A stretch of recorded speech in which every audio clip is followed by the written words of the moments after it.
Hello, hello, good people from wherever you're watching. We're going to start publish this year within the next few seconds.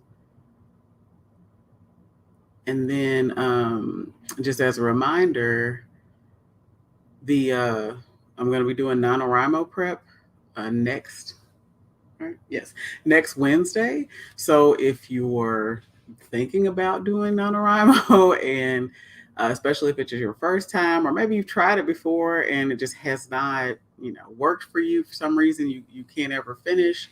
um, I'm just going to share with you some tips that I've used to win it in the past, and also just that as a writer, use on a regular basis just to help me finish projects in a timely manner. And so that sort of stuff can, it's kind of like my tips, but crafted for NaNoWriMo in specific. So if you're interested, I'll be doing it just like I'm doing this, basically. So you can just tune in on social media, or if you want to be invited directly, you can go to getbookclasses.com, and that's where you can sign up for the free stuff if you want like a direct invite and things like that, which is perfectly fine. Or you don't want to try to view it through a social media platform and you want to actually kind of be in the studio with me, essentially, that's also an option. So all you'd have to do is, like I said, go to getbookclasses.com and sign up. All right, so it's 101. I'm going to go ahead and jump in. Just double checking everything to see. Hold on. Looks like our Facebook folks are having some kind of issue. Da, da, da. But I mean, they can. All right. I don't know if that fixed it or what. But okay. So, all right. So yeah, I'll just have that little reminder scrolling. Remember, NaNoWriMo prep is coming up next week. So this is published this year. And this is just a little session that I do to help people kind of better understand what it takes to publish a book independently, if that's something that you're interested in. Sometimes, it's one of those situations where you don't know which way is up, you don't know where to start. So it can be really helpful to just have somebody be like, oh, okay, well, here's generally what that looks like. And then that'll help you make more educated decisions about, which options you want to take and which tools you want to use. So, all right, let's go ahead and jump in. So, as an overview, a little bit about me, like a tiny, tiny bit. 2 ways to publish, how to avoid scams, which is very common, how to publish very quickly and for free. Um, and then just the general idea of how do you plan a book, produce a book, polish a book, and publish a book. And then I'll just open the floor for Q&A. If anybody during any of that, had any questions, then I will try to answer them to the best of my ability. And yeah, that's pretty much it. So I'm Tanisha L. Curtis. I have been writing since I was a little girl, and I've been professionally helping people with their work for almost as long. But like truly, like full time, like it's been a little more recent, or even part time, if you want to say it like that. So I'd say I started really doing this for money, like hot and heavy, in the late 2000s. So we're going on about 15 years now of helping people become published authors. Um, so yeah, and I really enjoy it. It is just, I think it's the best job in the world, and I have a lot of fun every day, just answering people's questions and helping them, with illustrations or, uh, you know, proofreading or promotion or whatever it is that they're struggling with. And sometimes it's just a matter of sitting on the phone with somebody and doing a consultation, answering questions. Um, so that's pretty much me in a nutshell for the most part, I guess. Um, I have another book coming out. I writing reference books as well as fiction, and it's called Intro to Indie Publishing. It's coming out in March, but you can get an ARC if you like. I send those out every weekend, just based on whoever signed up during the previous week. So feel free to check that out, and you can do that just by going to getbookhelp.com, and you will see a option there, it's just like kind of on our front page, basically. So when you go into our shop, you should be able to see it, and there'll be a place there where you can ask for art, or just email me or whatever, and I'll send you the link. No big deal. Okay, yeah, I'm going to move on. Okay, so generally speaking, right, there are two ways to publish a book.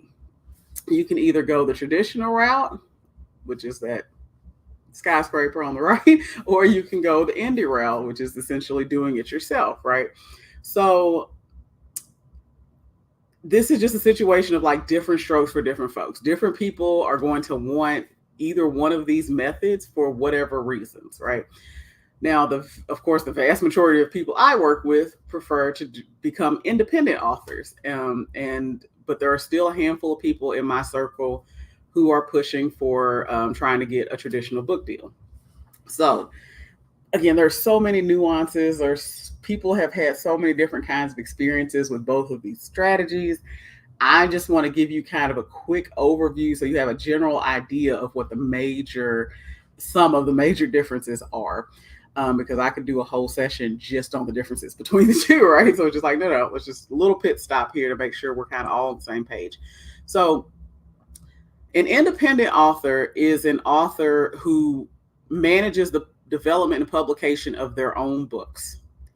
A traditionally published author is someone who tries to convince an established business publishing house to publish their book for them. So that's like, in a nutshell, those are the two paths.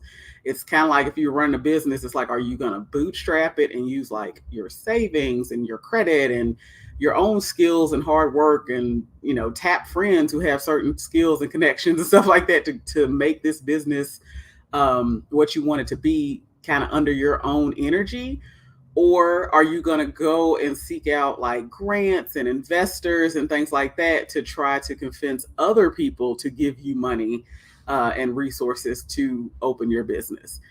And again, there's nothing wrong with either option. It just kind of depends on what kind of experience you're looking to have running this business, right? Or starting this business. So that's one way to kind of look at the difference, right? Between somebody who's doing an independent publishing and somebody who's trying to be traditionally published. So here are some like 4 elements that I think are kind of key in understanding. I'm sorry, it was my phone. Understanding the differences between the two, and understanding these, I think, will really help you better make a decision about what you think is going to work for you as an author.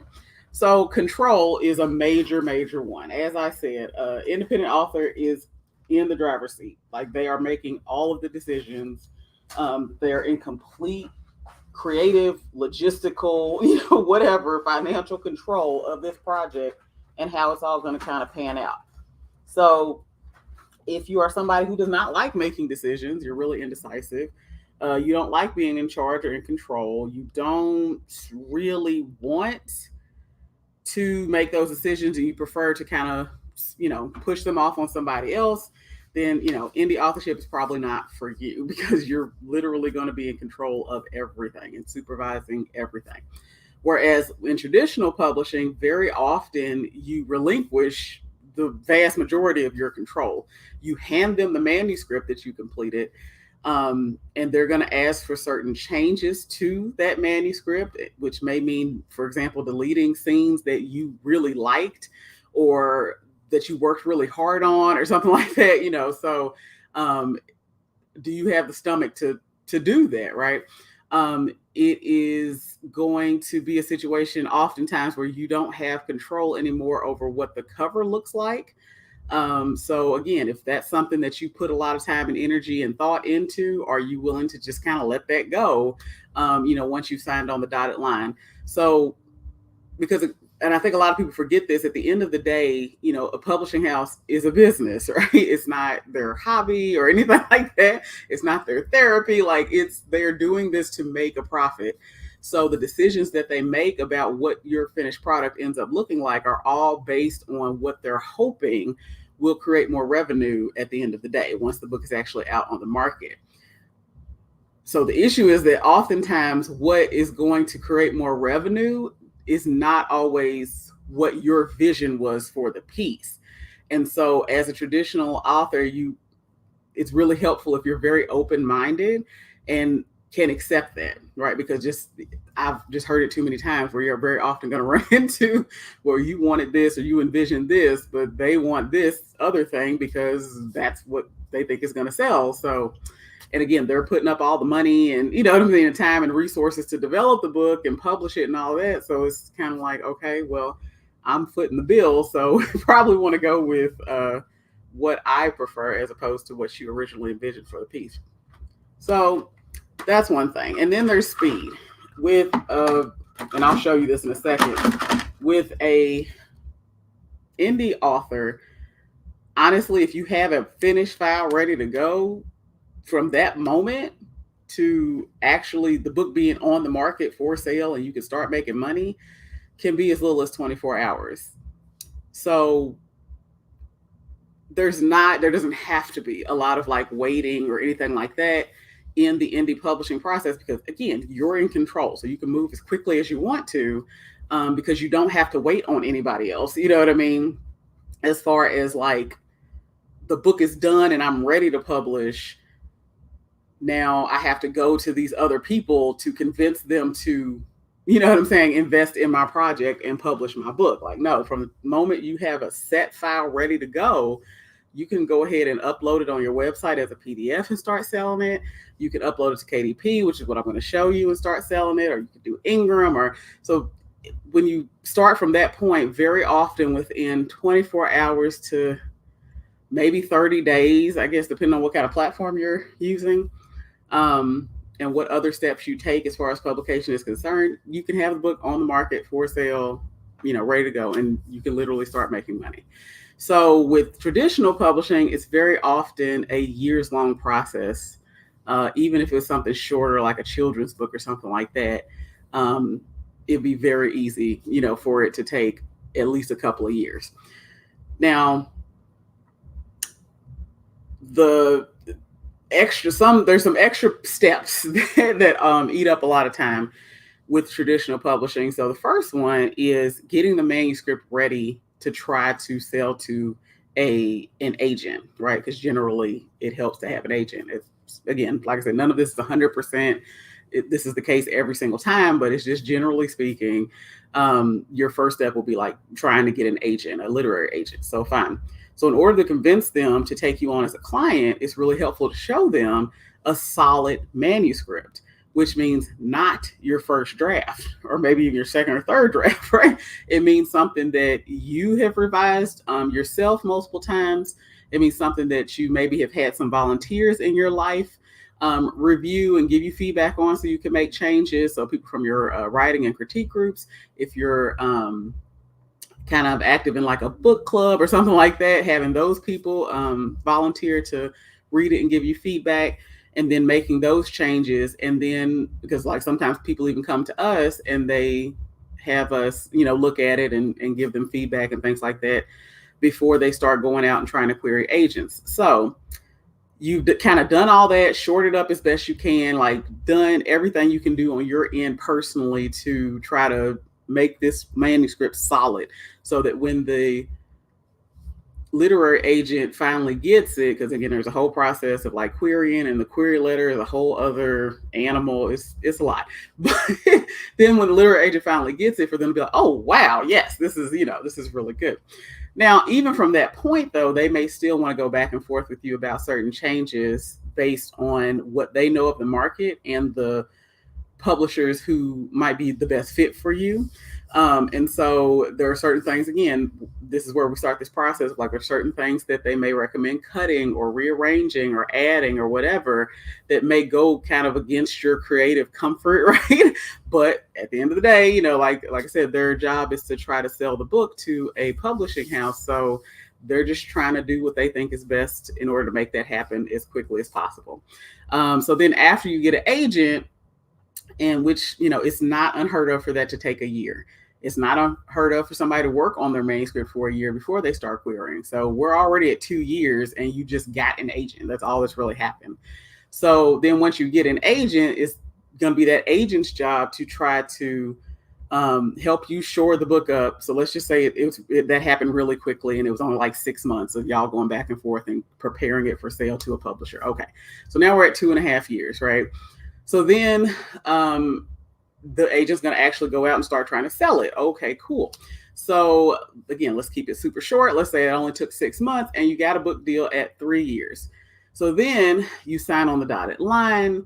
Everything's all official. You get an advance, which the numbers seem to keep getting lower. I guess $1,000 would be fair. I don't, I wouldn't expect too much, but just 4 figures is not unheard of or anything. But I just don't know. And again, I've heard that some, especially smaller publishers, are not even providing advances anymore. So just look at the contract. That's just what it all boils down to. And if something is not satisfactory, talk about it. Advocate for yourself. It is a contract. It is negotiable. Even if somebody tries to make you feel like it's not, you can advocate for yourself. And the worst case scenario is they say no. Like you say, let's say they said, okay, we'll give you $1,000 advance. And you're like, what about a $5,000 advance? Like, that sounds like more up my alley. And y'all can go back and forth. And at the end of the day, they may come to the point where they're like, look, we're going to give you $1,000 if you sign this contract. If you don't like it, we can just not do this, right? And so if you get to that point, you're like, okay, never mind. I'll take the 1,000, then that's fine. But at least you tried, right? So keep that in mind. But then after that, like I said, in our example, 3 years, then you sign on the dotted line, and it's the fastest I've heard of, more than one, something like that, is about a year. So about a year after you sign on the dotted line, you may see your book completed and out, like on the bookshelves, ready to sell. But it can be 2 years, right? So in this example, if you sign the contract after 3 years, then it might be another 2 years before you actually see the book out on the shelf. So grand total of 5 years to get the book published, right? In this example. So, but that's not an like outlandish timeline based on, my experience with traditionally published authors. Just hearing their stories and seeing what they went through, like, that's by no means, an outlandish. Now, once you have that first book under your belt, things can go a little bit faster just because the process, your foot is already in the door at this particular publisher.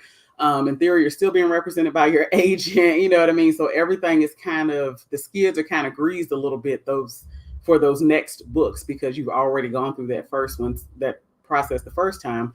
So, in theory, it wouldn't necessarily take as long for subsequent books to be published and kind of go through that process, because everybody's familiar with one another and how things work. And, you can just kind of move forward.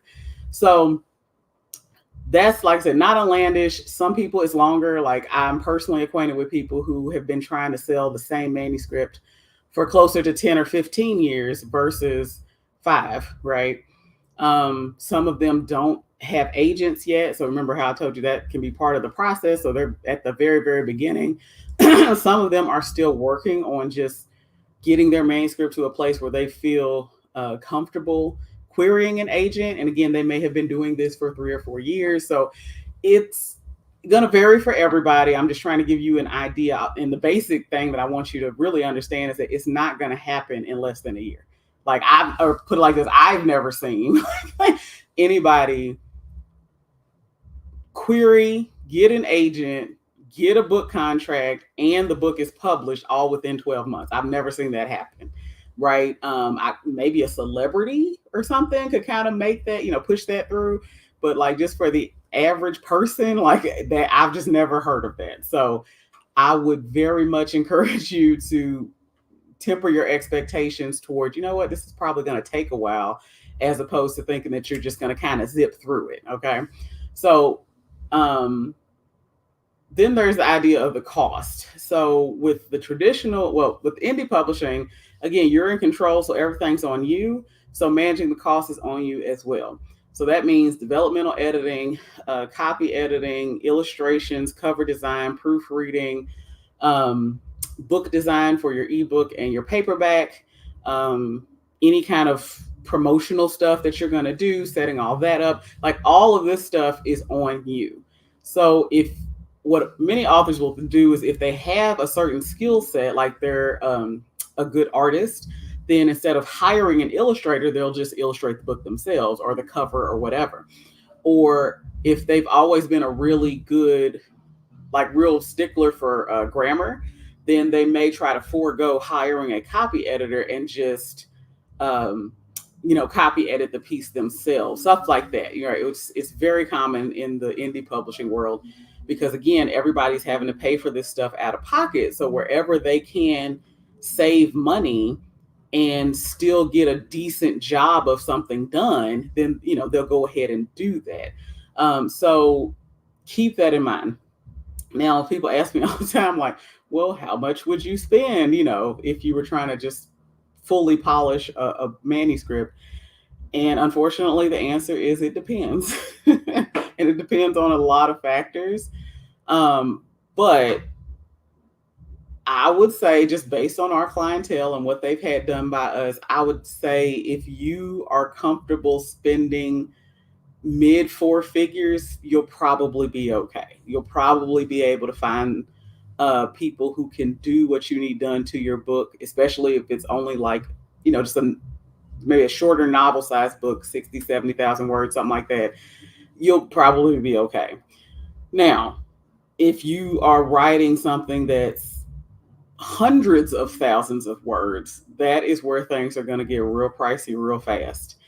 And so keep that in mind, because with a book like that, like I just had somebody the other day, they asked me about copy editing their book. And again, it's one of these hundreds of thousands of words. And so it was going to be like, I want to say like $2,500 or something to copy edit it. But again, it's just because the book is so massive. It's just like if it were a smaller book, or if the person broke the book up into, so instead of whatever, 200,000 words, if you broke it up into 4 50,000 word novels, then, each one of those would probably be a lot more affordable for you than trying to publish this massive tome. And again, it depends on who you're talking to about pricing. So I know for a fact that WriterWorks University is not the cheapest, firm on the planet. So that's fair. And so maybe you can go somewhere else and find somebody cheaper. Now, of course, very often a situation where you kind of get what you pay for, right? So keep that in mind. But I mean, at the end of the day, you can't squeeze blood out of a turnip. Like, just if you can't afford it, you just can't afford it, So as an indie author, it's really helpful to try to manage that as best you can, because there's nothing you can do. You know what I mean? Like, I guess you go rob a bank or something, but I don't recommend that. There's nothing you can legally do to suddenly get this windfall of money that you might need to get all these various services for a book that's 250, 350, whatever thousand words. So when it comes to costs on the traditional side, you would not be paying any money, and you would actually, again, 90, maybe 80% of the time, you would actually be receiving a check. But the other 10 to 20% of the time, you just wouldn't pay anything. But at no point would you be paying a traditional publisher money to publish your book. That's not how that works. So, and we're going to talk about why that's an issue in a second, but just keep that in mind. If a traditional publisher is offering you a traditional book deal, this is HarperCollins, Little Brown, Tor, whoever, they will be giving you money, or at the very least, they will not be asking for money, right? And so that is one thing that is like a big draw for a lot of people who are trying to choose between indie publishing, traditional publishing. They're like, well, I wouldn't have to pay anything.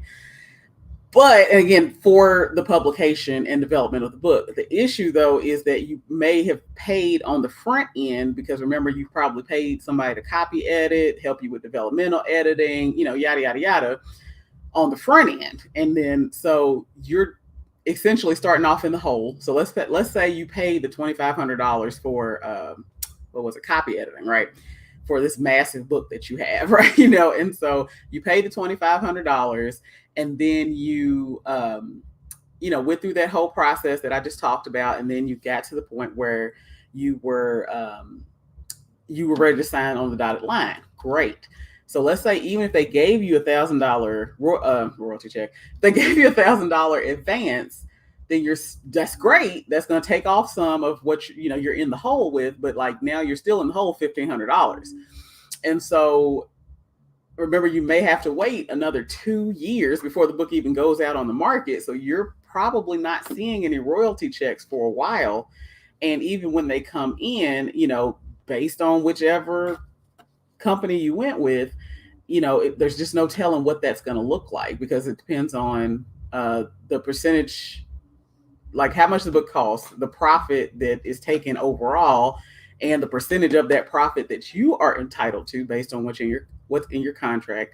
And it depends on how many books you sell, because a lot of people think that just because a book is traditionally published, it can't fail, quote unquote, right? It can't either not sell any copies. Now, I don't know that I've heard of that. People's mom will buy a copy or something, right? So, or it will sell very little, to the point where people don't make back the publishing company's money.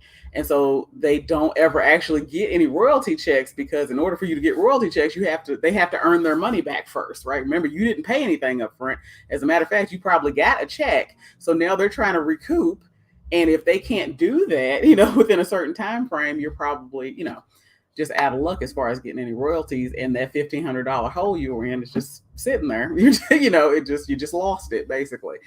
And so that's something to think about on that. But you wouldn't be paying any money up front to actually develop and publish the book. That's the whole point of trying to convince them to foot the bill for all of that.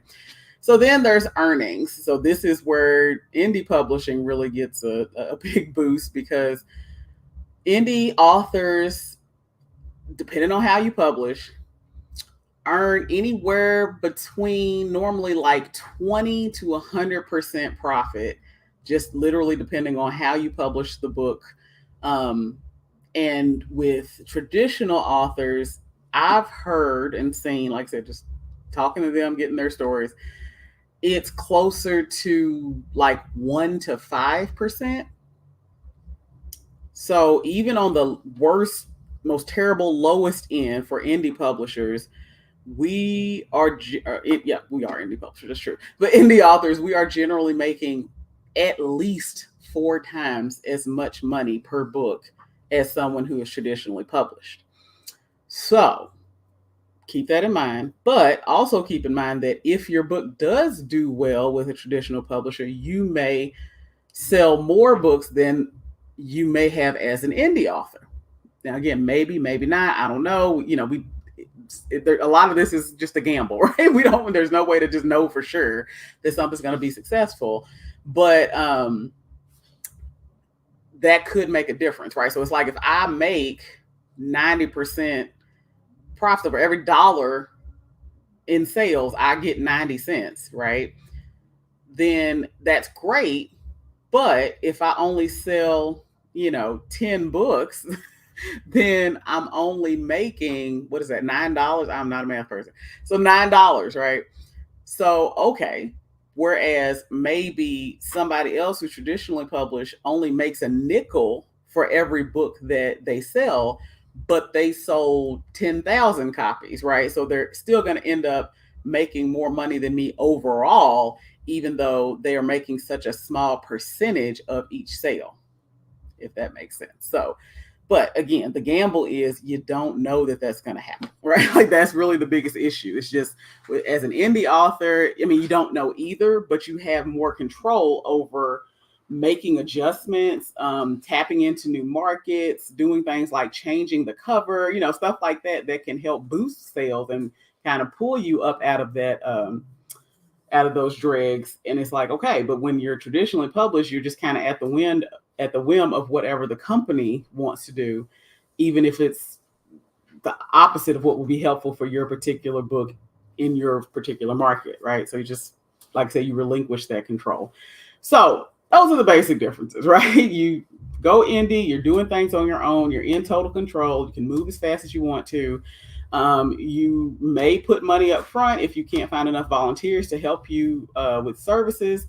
But at the end of the day, you are going to make exponentially more than a traditionally published author would on a per book basis.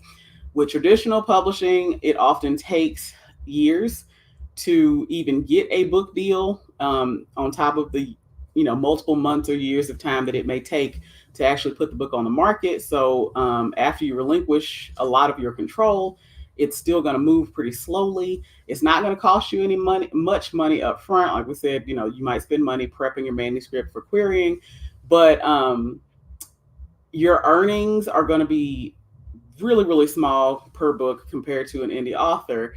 But if you do get lucky and you sell massive amounts of books, then that can kind of, there's some compensation there and it'll kind of work out.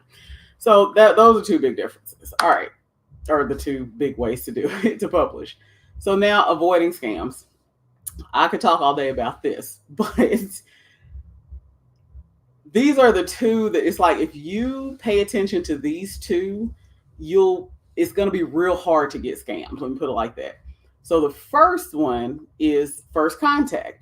If somebody contacts you out of the blue saying that they want to publish your manuscript, there's a 99.9% chance that you're dealing with a scammer. Remember what I just talked about. HarperCollins, Penguin Random House, they're not running around here going door to door, randomly calling people, randomly emailing people, randomly messaging people, trying to find authors with manuscripts so that they can publish it, right?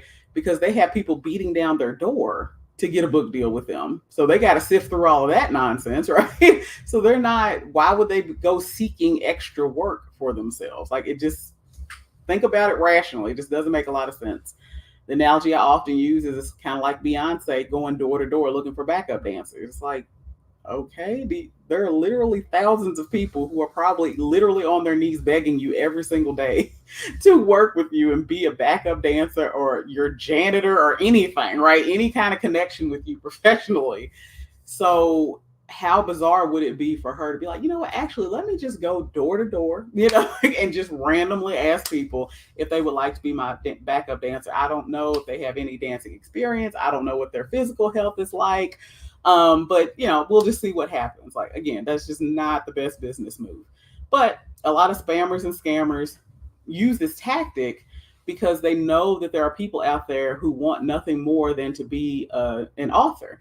And they don't know where to start. They don't know which way is up. So when somebody comes along and says, hey, well, I'll do that for you for, I don't know, $3,000 or whatever. And it can just seem like, oh, okay, yeah, here's a solution. But unfortunately, what ends up happening is that you're being hooked up with what's called a vanity publisher. And sometimes they'll try to sneak into people's, space with what is that term? Hybrid publisher, right? They'll call themselves a hybrid publisher. So remember what I just said, right? Traditional publishing, you do not pay any money. Very often you make money. You receive a check once you sign on the dotted line. Again, times are getting a little bit tougher, so that's not always the case, especially at a smaller publisher. It may be a situation where you don't pay anything, but you also don't receive an advance. Fair enough. So someone asking you, saying, hey, you have to pay money in order for us to publish your book is, and then again, that's my second point. It's just like, that is a pretty big red flag that, you're not dealing with somebody who's on the up and up. And again, it makes sense, right? Because, and again, well, let me explain. What happens here is that they say, hey, we'll publish your book for $3,000, like whatever. And you give them $3,000, and don't get me wrong, they'll bind your book, okay, and size it appropriately, and then they will print it, right? But here's the thing. They do that, and it probably costs them all of a few $100s, if so much. But then on top of that, they don't just do it and say, okay, great, here you go, congratulations, here's your book. They say, oh, and by the way, if you want copies of your book, no, they may hand you one or two, but if you want copies of your book, we're going to charge you for that. So like, let's say it costs them $2 per book to print the book, they'll charge you like $8 a book. And then you have to go out and try to charge people probably closer to $20 to make any kind of profit off of the book once you're selling it at a show or a conference or whatever. And so it's like, okay, so your book, even though you're a first-time author, ends up being exponentially higher than a lot of other people's books who are first-time authors. And in some cases, it's even higher than seasoned, like celebrity authors. I don't know, James Patterson or somebody will be selling their book for like $12.99, and you're over here hollering about $19.99 for somebody people have never heard of. But again, because that's how the scammers work, they, and they don't care, right? Because they don't make their money off of you selling books. They make their money off of you buying books from them, and they make money off that initial transaction of having, quote unquote, published your book. So as I'm about to show you, you can publish a book for absolutely $0.00.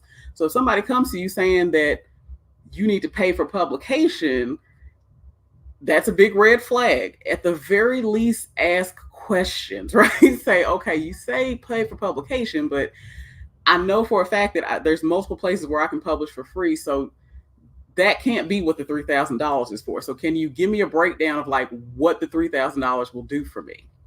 Now, again, they can still do this. This stuff goes deep. They can still say, oh, well, we're going to do that. We're going to do developmental editing, and we're going to do a press release. They're going to say all this stuff that sounds amazing, and that's great. The problem that I've run into is that they don't actually do it. Like they say they're going to do this laundry list of stuff, but they never actually do it. And here, the biggest clue is, if you look at the draft that you sent them, and you look at your finished product and you can barely tell the difference between the two, you've been had like 9 times out of 10, right? Like, I mean, I guess you could just be a really solid, thorough writer who, maybe, but it's like, if it doesn't look significantly different, to me, that says, oh, well, they didn't really do anything then. And so then I'm questioning why I would have given them thousands of dollars of my hard-earned money for something that I essentially could have done myself for free, right? It doesn't make sense. So they contact you first and they demand that you pay, especially thousands of dollars, to publish. Those are 2 huge red flags. And if you want to keep going with them, I'm just saying, proceed with extreme caution. Everything that they say to you, give to you, like, look at it under a microscope. Bring in some legal help. Bring in some seasoned authors to look at the contract or the terms or whatever, because sometimes it's not even about what's legal. It's about what's rational, right? So, for example, I've seen where these vanity publisher contracts will say something like, we're going to charge you, I don't know, $10 a month to keep your ebook up on our website in our digital bookstore. Why? Like, just what is that? Like, for no reason. It makes absolutely no sense, right? So it's $120 that you're spending every year just because your book is a digital file on their website.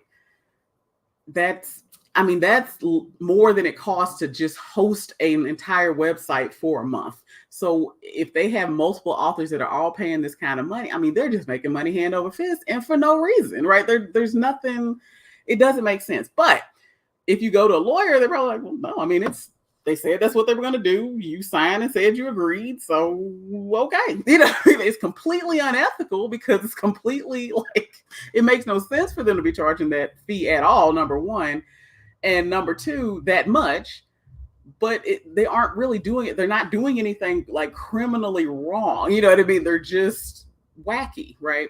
And you agreed to it. So it's like, okay, well, but if you have a seasoned author look at, a contract like that for you, they probably pretty immediately be like, okay, what is this? You know what I mean? Just like, why are they charging you $10 a month for an ebook? Like, that's insane, or why are they charging you $8 per copy of your book? You probably want to sell it for closer to $8 or $10. So how are you going to make any money? They'll be able to tell you stuff like that just because of their experience as an author and kind of understanding what things cost and how things work. So that you don't get bamboozled, essentially. So that's that. Easy way to avoid scams. So here's some traps that we get caught up in as writers that it's helpful to try to avoid if you can. So the first is just your perspective on writing. If you are what's considered maybe a hobbyist writer, or you're writing for like therapeutic reasons, that's fine. There's nothing wrong with that. A lot of people think that because they're writing anything, they need to be working towards becoming a published author. It's like, not necessarily. If that's not what you want to do, you know what I mean? Like, relax. So that's okay. But if you are saying that you want to become a professional author in the sense of you want your entire income to be from selling your books, it's really difficult to do that if you don't publish consistently, and you don't and that's hard to do if you don't make your writing a priority. And one of the oddest things that I found regarding this is like people's speech patterns, how they talk about writing. And what I've noticed is that all of my colleagues, right, who make all of their money, or let's say at least 80%, right, a big chunk of their income is from selling books, they generally say that they are going to make time to do blah, blah, whatever, right? They're going to schedule time to do X, Y, and Z. They generally don't use phrases like, I'm just going to find the time, or I'm going to get the time. Like, get the time from who? Like, you're in charge of your schedule. So you would be, quote unquote, getting the time from yourself. But I've seen lots of newer writers have this mindset of like, time to write is just going to kind of fall out of the sky, and when it does, they'll be ready. It's like, okay. Or like people who say, well, they're waiting on their muse to speak to them, or they're waiting for their characters to tell them where to go. And I'm just like, all right, like, now again, if that's the way you want to write, that's fine. But remember, educated decisions, right? So all I want you to understand is that that can make you vulnerable to, not getting the kind of results that you're looking for when it comes to selling and, publishing and selling your work, because it's really hard to sell on a consistent basis if you haven't finished something that you can sell. And it's hard to finish a manuscript so that you can sell it if you're always just kind of waiting for some outside force to allow you, quote unquote, to write. It's just really willy-nilly. It's kind of like if you just go to work when you feel like it. Well, if you don't feel like it for 3 days in a row, your check's gonna look pretty bad, like at the end of the week, right? But if you go every day consistently, 9 to 5, like you're supposed to, do what you're supposed to, and gone home, then by the end of the week, you're getting the kind of check that you're looking for. So it works similarly with writing. If you're just going to write kind of whenever you feel like it on a whim, that's cool. But it's really hard to make consistent income when you write so intermittently. But if you sit down and you say, you know what, every Monday from 6 to 7, this is my writing time. I'm not to be disturbed unless something is broken or somebody is bleeding. You know what I mean? Like, this is my sacred time to write. Or if you can't do it every day because of some people have rotating schedules, things like that. So maybe there's that one day of the week that you can do it. So Saturday mornings from, I don't know, 8 to 12, you're in the coffee shop, you're writing, whatever, figure that out. But then once you schedule it, actually make sure that you stick to that, right? Is the major thing. That consistency is just going to carry over into getting consistent payments for the books that you produce and sell. So, and then the other one is lone wolfing. So I think a lot of times people get the impression that they're supposed to be doing everything by themselves. And especially when you use phrases like self-publishing, right? It's like, okay, I get how you might have got there, but as far as I've ever seen, the best books were created with a team, right? It takes a village type of thing. So everybody has certain talents and skills, but understanding what yours are and then getting support for the ones that you don't have, as far as I've seen, is really a strong way to be an author. So like, I do okay with like big picture stuff. That's why I do our developmental editing and manuscript evaluation and stuff like that. Character arcs and plot holes and like that, just content organization for better comprehension. All of that is more in my wheelhouse.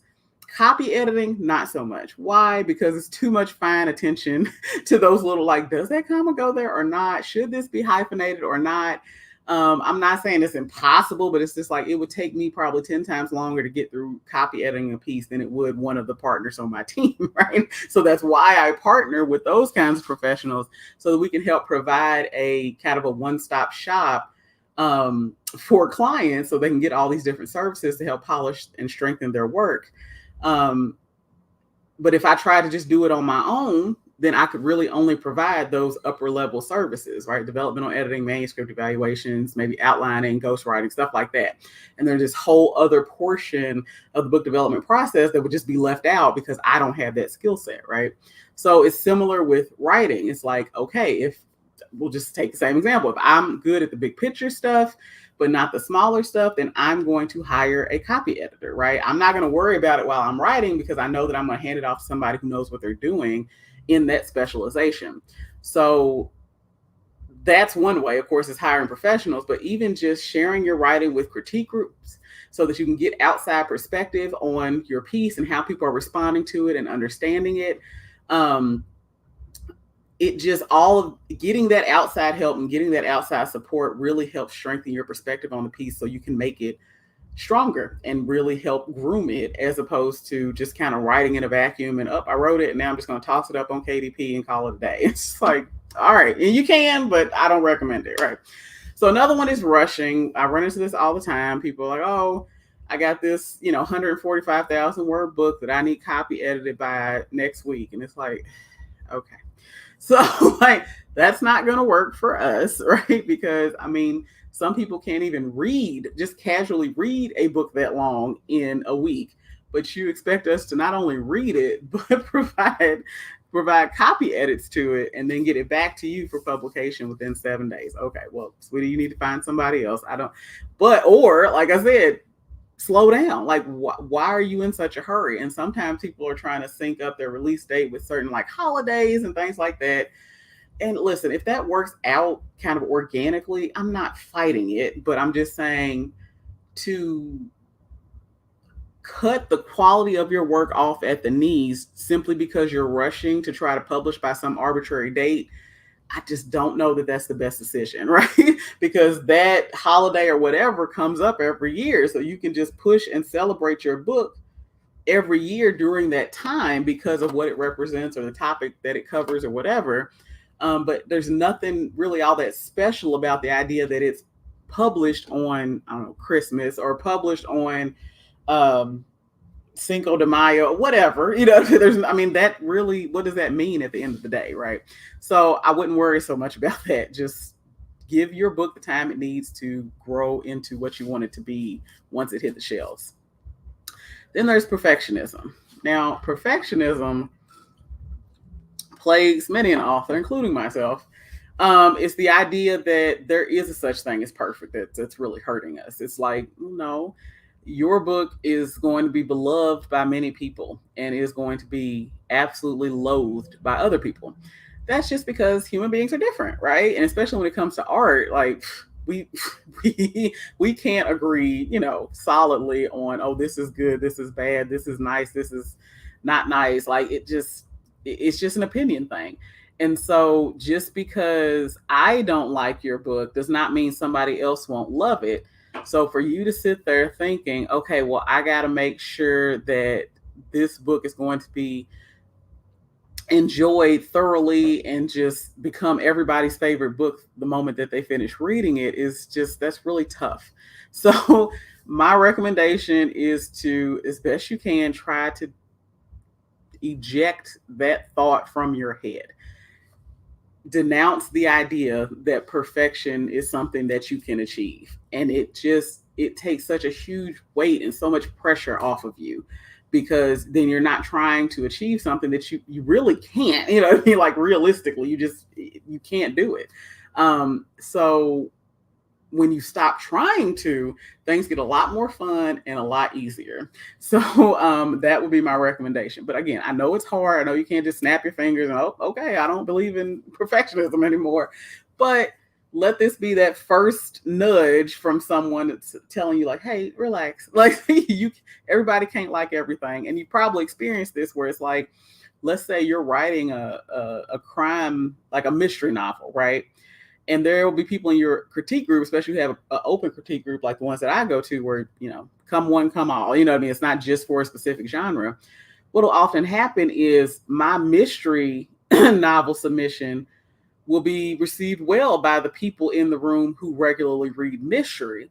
But the people in the room who regularly read romance or science fiction or historical fiction or something like that will have all these issues with it. For example, the romance readers may say, hey, it looks like there was something going on between these two main characters, but like it just kind of fizzled out. It never, they never got together, they never kissed, they never, and it's like, well, again, it's a mystery. Like the point was not, for there to be this romance arc. I understand you're looking for it because, you regularly read romance, so that's fair. But that's just not what this is, So that's a key example of like, even though the people who regularly read mystery are like, yes, this is it, this is amazing, I love it. The people who don't may not get it, you know what I mean, like at all, and they're looking for totally different stuff because that's the kind of stuff they enjoy reading. So no such thing as perfection. Just do what you can, write what you want to write, especially if it's something you would like to read if you were a reader, and then you're going to reach out to and connect with people who are similar to you in that way. They also love romance. They also love crime mysteries. They also love historical, whatever, right? And then y'all will have a ball together. But trying to be all things to all readers is just a great way to wear yourself out and end up basically paralyzing yourself with fear. So don't do the perfectionism thing. Okay. So what I was talking about before, actually technically publishing a book does not cost any money, and it can be done within minutes in a lot of cases, right? So here's an example. So you go to KDP and you create an account. Now, KDP is Amazon's platform, right? So Amazon, of course, biggest store in the world, right? So it's like, if you had to pick a spot where you were more likely to sell a book, this would be number one because Amazon is so massive of a presence in the market. So you create an account, you log in and you select the format, ebook, paperback, or hardcover. They have all three now. It would be similar if you were doing an audiobook, which you would do through ACX, so fine. But you just log in and create your account just like you created your Gmail account or your Facebook account or whatever. And then you fill in all the details about the book. So what is the name of it? Does it have a subtitle? Who wrote it? Are there any contributors you want to add, like an illustrator or an editor or something like that? What's the book's blurb? The whether or not you have the rights to, because it could be like public domain or something like that. So all that information, again, and you're just answering questions. So it's pretty straightforward. And then it's going to ask you for your content. And this is where you're actually going to put in your, upload your book file, right? The interior file with the words on it, right? And then you're also going to upload your cover file, which goes on the outside. So as far as ISBNs go, as you can see, you can get a free one with KDP.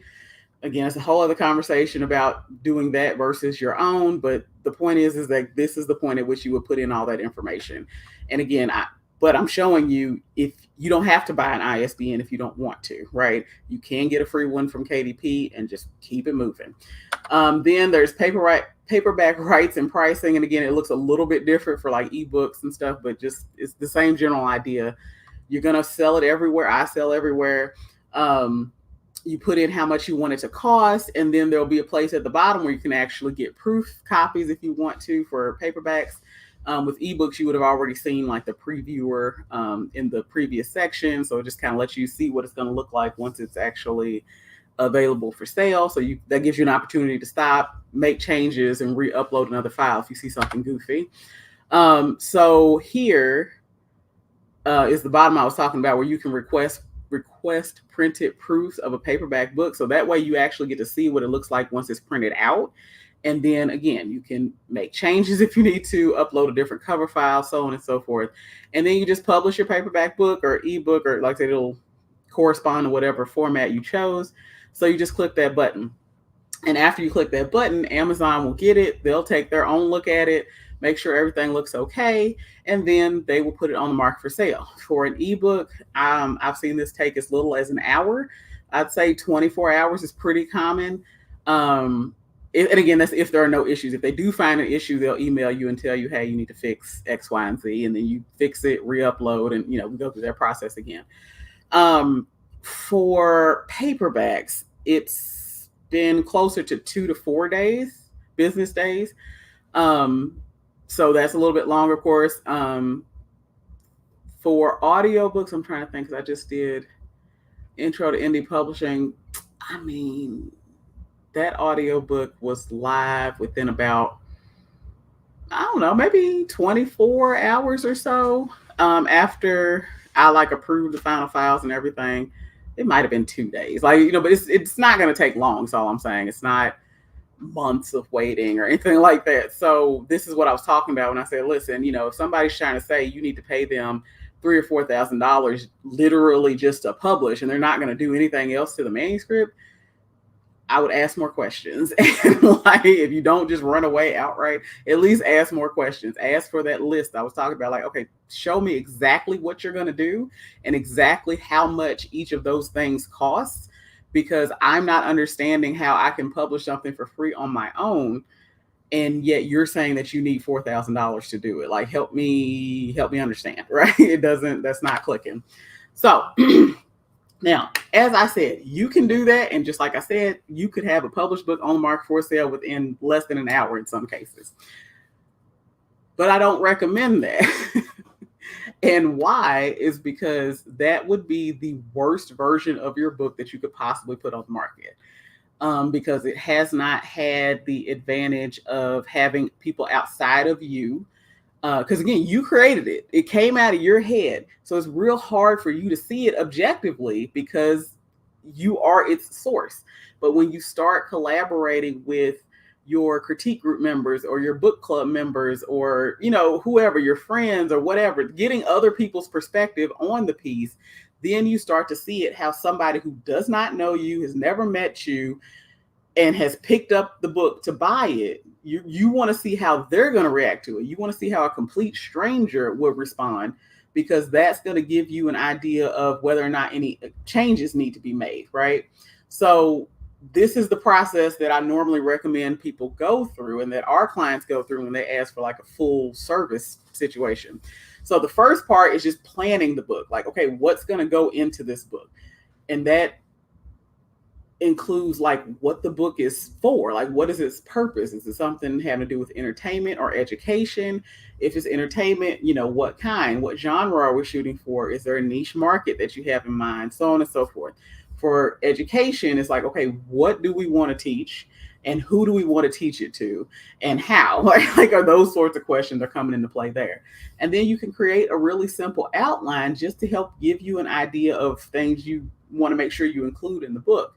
I've helped people write entire books with outlines that were as little as 3 sentences, you know what I mean? Like, and that's all they needed, and that's fine.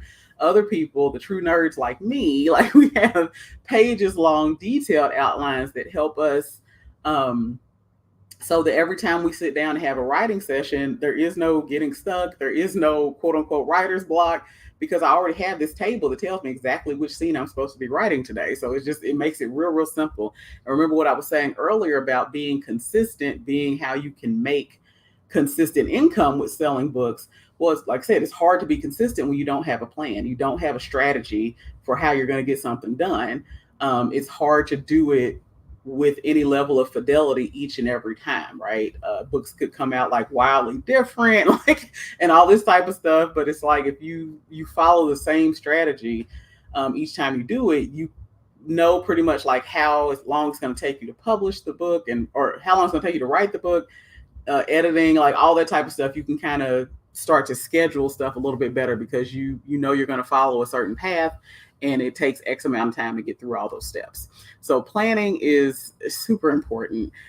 Even if you, like I said, only have like a 3-point outline or something like that, if you want to do something more detailed, great. But it's just, it can be really, really helpful and save you a lot of time and headache.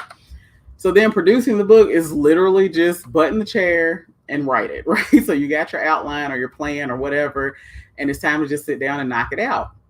So that's like the NaNoWriMo thing. Like I said, we're going to do the NaNoWriMo prep next week, but that's really the thing. And what I think hangs people up right here so much is just that they're not just focusing on writing. They're trying to outline and edit and copy edit, to feel like all at the same time while they're writing. And it's kind of like putting your foot on the brake and the gas at the same time. Like, it's real hard to get anywhere when you're doing that. Whereas if you sit down and you legitimately just write, then that it can be so much more helpful, because then you go ahead and finish that first draft, you get it out, you can take a break from it, come back to it and start making revisions and stuff like that. As opposed to, like I said, trying to do it all at once, and then you're always like taking these baby steps towards finishing. Because I think sometimes people do believe that whatever they see on the bookshelves, like at the end of the day, the finished product, they really do believe that that's what the first draft looked like. And I'm like, no, very unlikely, right? What most likely happened is that that person just got that first draft out of the way, and then they went through and started grooming it into what you eventually, purchased off of the shelf. So it's kind of like perfectionism. Try your best to get that out of your mind. It's like, no, no, no, no. I am going to look at this multiple times. People who are volunteering to help me are going to look at this multiple times. The professionals that I hire are going to be looking at this. So I'm going to go over and over this manuscript multiple times to push it towards where I want it to be. It does not have to be shelf ready during the first draft. I can go ahead and just, relax and just write, get my ideas out so that we can move forward with the rest of the book development process, right? So producing your book, literally just about writing it. Now, polishing your book, that's where we get into doing self-revisions. I recommend at least 3 rounds of those. Most people that I know do many more, but I feel like 3 is a solid number.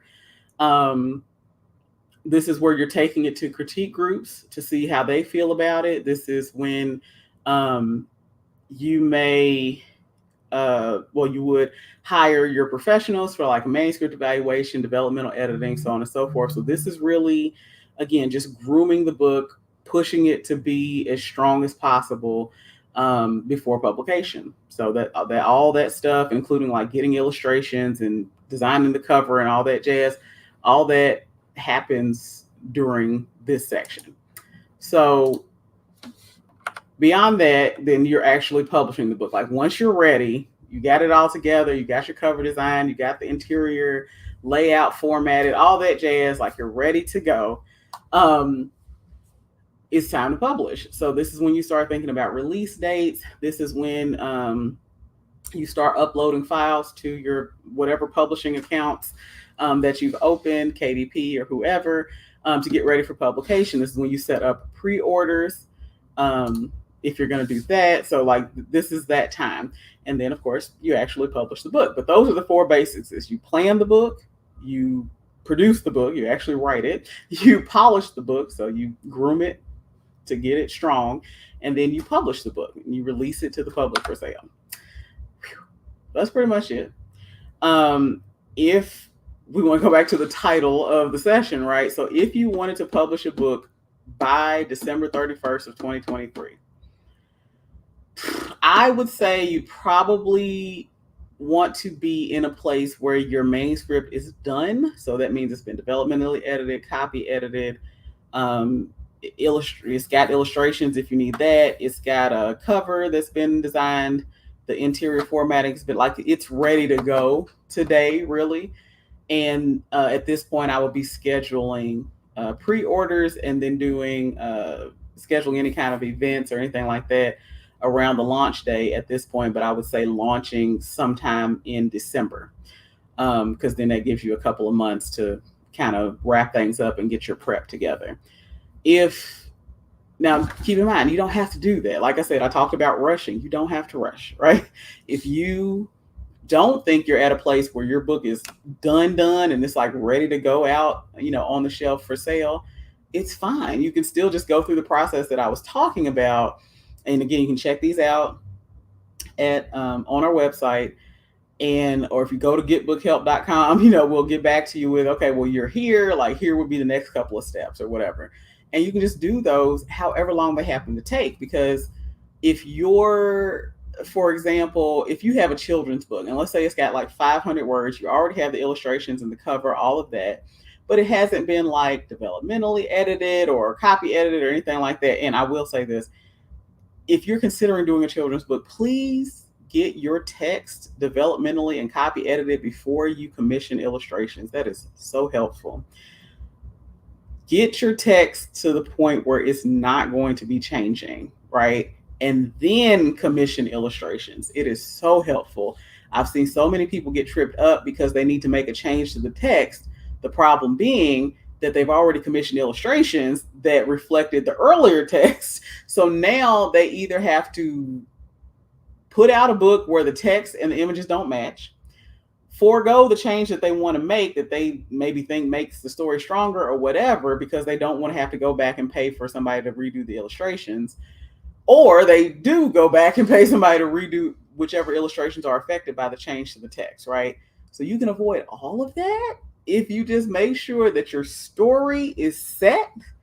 It's been, you've gotten a manuscript evaluation, a developmental editing, and showed it to people, and all that jazz, and gotten it copy edited before you ever commission illustrations for an artist. That it's so helpful. Like, please, please, please, please consider that. I know it's easy to get excited, about the illustrations and all that, but I'm just telling you, like, I can't believe how many times I've run into that issue with an author, and I'm like, okay, yeah, you should just get the story straight first and then go get the illustrations. But whatever. So things happen. I'm just trying to help you avoid that. But so if you want to, though, even from scratch, even if you're starting right now with nothing but an idea for a book in your head, there are ways for you to have a finished. So if this is October 7th, there is a way for you to have a finished book published and on the market for sale by October 7th, 2024. Like, it's not impossible, especially if you're going indie. Now, if you're trying to go the traditional route, yeah, we can pretty much hang that up. But if you're going indie so that you're going to be in control of everything, then yeah, it's absolutely possible. And it's okay to take that full year. You don't have to rush. Take your time, and just get out the best book you can produce. Okay, so that is pretty much it for me. You can go and subscribe to like my content at TanishaLCurtis.com/subscribe. I'm also on social media at Tanisha L. Curtis. If you want to follow WriterWorks University, same thing. And I'm, Tumblr, Facebook, Instagram, TikTok, all of those places, YouTube, what have you.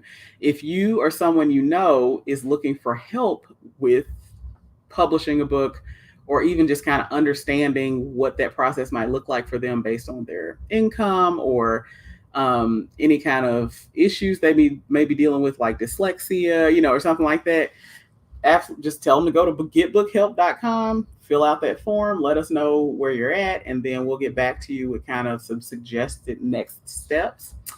So yeah, does anybody have any questions before I go?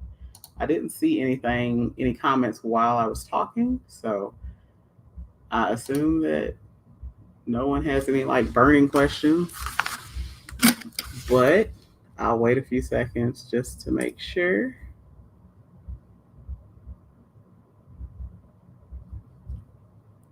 Take a sip of water, my goodness. Oh my goodness.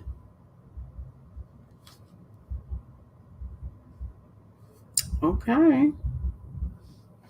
Well, I'm not seeing anything. So I think that we're good to go at this point. Remember, next Wednesday, that is October 11th at 7 p.m., I will be doing NaNoWriMo prep.